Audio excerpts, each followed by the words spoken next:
Welcome back to another video with my mentor, Jane. We're on the journey to a good life with Jesus at the center, even after abortion. And, abortion has so many impacts. It has a physical impact on us, it also has an emotional impact. And I've invited a special friend of mine today, Wendy Giancola, from the Capitol Hill Pregnancy Center, to talk to us about abortion and its impact on our emotions. So let me bring Wendy in now. Wendy, I'm so grateful that you're here with us. Thank you for the invite. I want to say that I think how I really got to know Wendy was through her terrific book that she wrote called Transforming Your Story, A Path to Healing After Abortion. And Wendy, maybe you could tell us a little bit about your story and what brings you to join us tonight. Thank you. I actually had my own abortion experience many years ago and found help and healing and hope from that after processing my journey, and went on to start serving at the Capitol Hill Pregnancy Center. I've been there for about 15 years, and just felt led to write down some of my journey as a guidebook, really. So the Transforming Your Story book is really a guidebook to help other women, guide them through processing their experience. Well, I've highly recommend Wendy's book. I've put a link to the book in the description below, and I encourage you to check it out. You'll really be blessed by it. So getting right into it, Wendy, I said at the outset that we know abortion is a physical experience, whether it's a surgical procedure like I experienced, or a chemical abortion, taking the pills. So we know it has a physical impact, but we're here to talk about the emotional impact of abortion. So could you kind of set the stage for us on what does that mean? Sure. So we know that even from the moment we find out that we're pregnant, right, it can seem pretty stressful, maybe fearful. And so it just has this level of distress to it. And then actually going through the procedure itself can also, or no matter how that happens, as you said, can also have a stressful component to it, where there's all types of emotional different impacts. Yeah, and you explained the way that you explained what that looks like was really helpful to me, because emotions, what do they look like? And you had this diagram that, if you could explain to us, what is like our brain look like when we're going through such an emotional kind of upheaval? Sure. Yeah, when we're experiencing some type of distress, in which, again, just from the moment we're pregnant, we have a bit of a distress. What happens in the brain? So I'll just give you a little hand model of what the brain is sort of like this. It's an easy way to remember it. So this is your brain stem. This is your brain. This is your prefrontal cortex. This is the part of the brain that does the critical thinking. So that's where we have our judgment and our critical thinking. Yes, it's this part right here. So we're kind of wrapping around. And then in the middle here inside is called the limbic area, and through here. And this little thumb is what we call the amygdala, which is sort of the emotional alarm center in the brain. And so what happens when we experience a rather distressing occurrence, or like we are perceiving an event or an occurrence or other person, whatever, when we experience something as distressing, what happens is that emotional alarm will go off. And when the emotional alarm goes off, saying, whoa, danger, something's scary, something's distressing, it flips our lid. Basically. So the alarm flips us, and that means the prefrontal cortex here goes offline. And so we're not able to think quite as clearly. We're not able to process as clearly, and the emotions are running the show. So instead of us thinking critically, we're now being run by our emotions. And so it's helpful if we can kind of calm this emotional center down and bring our prefrontal cortex back online. Okay. So it makes sense. Like I know when I found out I was pregnant 3 times, I was just panicked. And so I guess I was flipping my lid in panic. Mm-hmm. And I just didn't think I could think clearly. Does that make sense? Yes, that was my experience as well.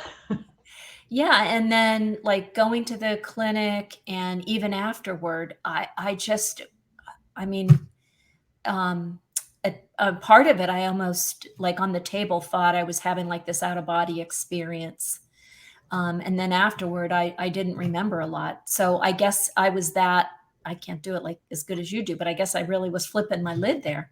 Yes. And so it's not uncommon. And I had a similar experience of what we call dissociation, where it is what's happening is so distressing that Mm. we just lose that consciousness in that moment. Yeah, somebody said it's like we exit the scene. Yeah. Our body's there, but, like, our mind, isn't there. Mhm. Um, and so that flipping the lid, so to speak, Mhm. happens at the like, from when we're pregnant and during the abortion, but Mhm. then what about afterward? Like, why does it seem like, um, it took me years, and even now sometimes I feel like my lid's flipping. What's that Mhm. about? It's a very common experience, so you're okay. It's common and it happens to all of us, or to many of us. So basically, what's happening is we could be um, activated. So we know we have five senses, Yeah, right? Sight, sound, touch, all those things. right. So when those senses are activated by something that reminds our subconscious mind of what we've undergone, we Ah, can reflip our lid. So, for example, for some people, it's the smell, a certain like chemical smell that could do it. It could be a sound that could do it. yeah, Um, it could be, the sight of something in particular. yeah, And so we might have those reactions all over again. Like I know many women who go to the dentist, the sound of the dentist can be activating. yeah. And I recently had a group, support group, and there was a gal who had very recently used the abortion pills. Mhm. And because of that experience, she couldn't use her bathroom anymore because every time she would go into the bathroom, the sight of the bathroom and the sounds of the toilet flushing, it was almost like she was reliving it, and in a way, she probably was. Is that Mhm. right?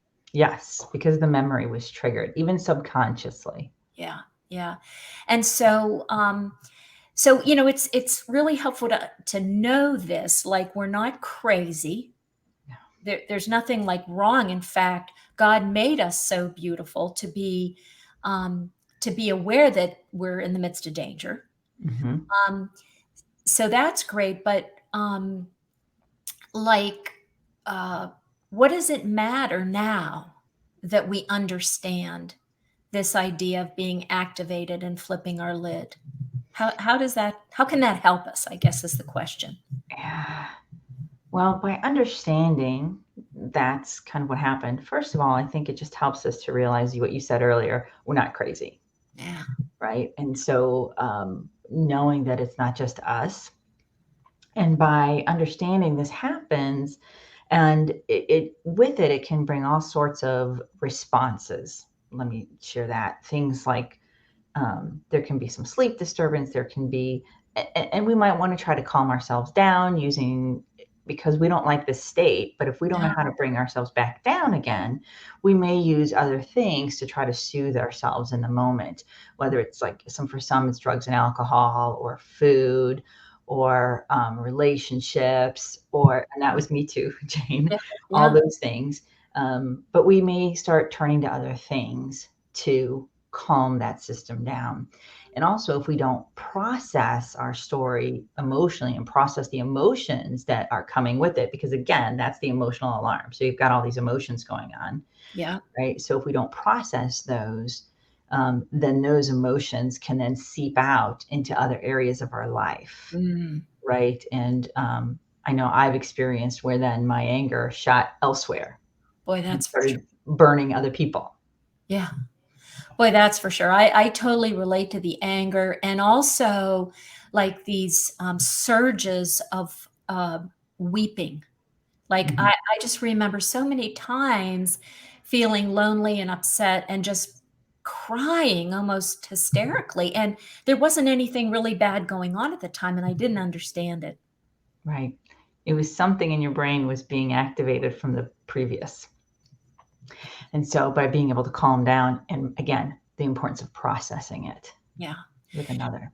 Yeah, and so one of the things I want to get across in my videos, first of all, is to help women understand what all happens in uh, in and around the abortion experience, but also to explain that you don't have to live in that like high alert state, like I know I did, medicating myself with work or drinking and shopping and eating, and all Mhm. those things. And so, using, well, I went through a Rachel's Vineyard retreat. I have read your book, which again, I want to just put a note up about Wendy's book, Transforming Your Story. That's another just great resource. And there's also, I want to put the note for Support After Abortion, which is an organization that whether you consider yourself a woman of faith or not, uh, there are uh, there is support that's available, and not just for women but for men. So I think what we're trying to convey here is that there's hope no matter what. Do you agree with that? Absolutely. Absolutely. So what about in the moment? Like, okay, so those are things that we can do like over time, or we could do tomorrow or something like that. But what about in the moment when we're feeling upset? Mhm. Something reminds us, maybe even watching this video might be upsetting to someone. What Yes, would you suggest? absolutely. This something like this could be activating somebody. Well, you've already done one video on some good grounding techniques, and so wonderful and so helpful in the moment to do those. So I'm really grateful that you've done that video. I think it's going to be helpful to a lot of people. Thank you. But in addition to some of the things you mentioned, there's a variety of other options available to us as well. The deep breathing, I think, is one of the things you suggested, and the five senses. And for people of faith like myself, I find it helpful to do something called a breath prayer, where you What's that? breathe in. Well, it's when you breathe in, maybe a faith word of some sort, Hmm. right? Maybe it's a word from a scripture or something. And then you exhale that, uh, exhale another word. So it could be something like you're breathing in, come, and you're exhaling, Holy Spirit, or Ah, something like that, because that can be really calming for people of faith. mm, So that's one thing that can be another thing that can be done. And, the body, we always have our body with us. So we don't need special tools. It can be helpful to just really focus on one of our senses. For example, one of my favorites is just really paying attention to your feet on the floor, oh, or okay. if you're walking, then pay attention to what is it? What are my feet feeling like? What's Huh, underneath my feet as I'm taking a step? Or if you're seated, just pay attention. What's the weight of huh, my feet? Do I feel the weight of my feet, and feel my feet being drawn into the ground and grounding me? mm, Grounding techniques. And then mm, sometimes it can be helpful to just wiggle our toes a little bit or scrunch them up, right? mm, Either scrunch them or wiggle them can be yeah, helpful, just to really feel into, I'm here now. yeah. So we're reconnecting to our body in the moment, because when we're like this, we're not necessarily connecting into our current state. And someone explained also to me that when we're like thinking about that, we're starting to engage the thinking part of our brain, which helps. Is it right to say it starts to pull that down Yes. a little bit? Yes. And that's why we want to do some of these things, is to calms this down and brings the thinking back online. Okay. Not Mhm. now we're not talking about trying to avoid feeling. Right. I want to make sure that our guests understand that it's important to feel our feelings. Yes. And you said something when we were talking earlier about why that is so important. Could you say a word now about like why we need to process this? Right. And feel our feelings and work through. Because when we're not, when we're not processing, we still can be holding on to those things, even though we don't realize it. Like many of us stuff it, Yeah. right? For example, or we think we're fine. But sometimes those emotions start leaking out into other areas Mm, of our lives, right? And sometimes we can get to a point of where we forget how to care for ourselves well, mm. right? And so we're potentially being of harm to ourselves and others as well, because sometimes we just need to care for ourselves as well. Yeah, and I know so many women in the groups that you run and I run, they talk about just feeling so exhausted because Mhm. it's exhausting to hold those emotions inside. And, you know, this idea of processing for me means looking at it, like pulling it out there and saying, why do I feel so angry? Why Mhm. do I have this rage? You know, in my case, towards my first husband, where is that coming from? And what does that mean? And what was there to be angry about? Mhm. And when we can begin to understand what was happening, then we can feel some compassion for ourselves and other people, Yes. and learn some of these great coping techniques. And as we wrap up, there was one more thing you talked about um, that I just thought was so helpful, and I want to challenge our guests, maybe in the minute or two after we finish, to try this out, and it had to do with gratitude. Mm, Could you tell us what that's about? yes. I really encourage women that I work with to come up with 5 things that bring them joy. Mm, And I tell them, write it down. It's 5 things. And it's because when we're activated or even when we're just overloaded and exhausted, as you mentioned, we can forget what are the things that make me happy, that bring me joy? What are the things I can be grateful for? Because right now I'm just in this spot. mhm. So writing down 5 things that bring you joy, and it can be helpful to do them in different time increments. Here's something I can do in 1 minute. Here's something I can do in 5 minutes. Here's something for me to do in half an hour or more, so that you have different things you can turn to. And it can be helpful too to add like sensory stuff in with that. Like what? So for example, nature is a great example, right? Something that's going to bring maybe a pleasant aroma or Okay. a pleasant taste. Okay, what can I do? Okay, I only have 1 minute. What can I do in 1 minute? Oh, I can take a sip of my favorite tea. Okay. Great.